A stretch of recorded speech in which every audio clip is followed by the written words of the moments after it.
Beberapa hari terakhir, BMKG mengeluarkan peringatan tentang aktivitas bibit siklon tropis di sekitar Indonesia. Bukan satu, melainkan 3 sistem sekaligus yang sedang dipantau. Salah satunya adalah bibit siklon tropis 93S. Sistem baru yang muncul setelah kita melihat apa yang bisa terjadi ketika satu bibit siklon saja cukup untuk memicu bencana di Aceh dan sekitarnya. Masalahnya, cuaca ekstrim itu tidak berdiri sendiri, tapi bagian dari pola atmosfer regional yang belum berhenti bergerak. Dan sekarang, ketika lebih dari satu bibit siklon aktif bersamaan, yang berubah bukan hanya peta cuaca, tapi skala risiko. Dan sebelum kita bicara kemana dampaknya bisa bergerak, kita perlu memahami apa sebenarnya yang sedang terbentuk di sekitar Indonesia sekarang.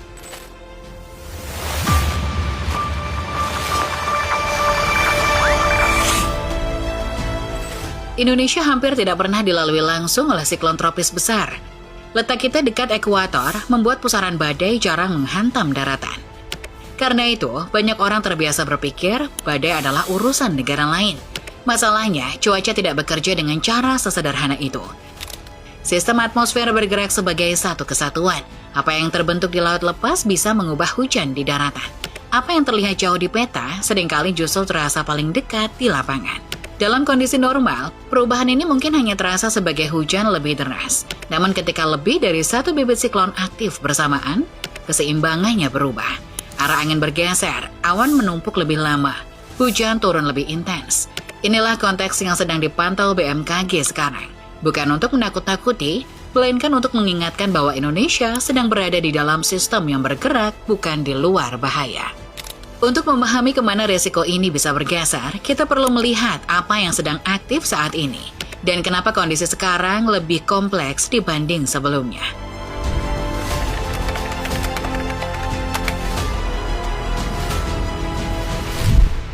Dalam pemantauan terbaru, BMKG mencatat 3 bibit siklon tropis aktif di sekitar Indonesia.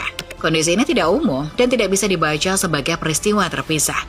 Yang perlu dilihat adalah pola gabungannya. Fokus utama saat ini adalah bibit siklon tropis 93S yang terbentuk di perairan selatan Indonesia, wilayah yang dikenal sebagai jalur aktif pembentukan sistem siklon.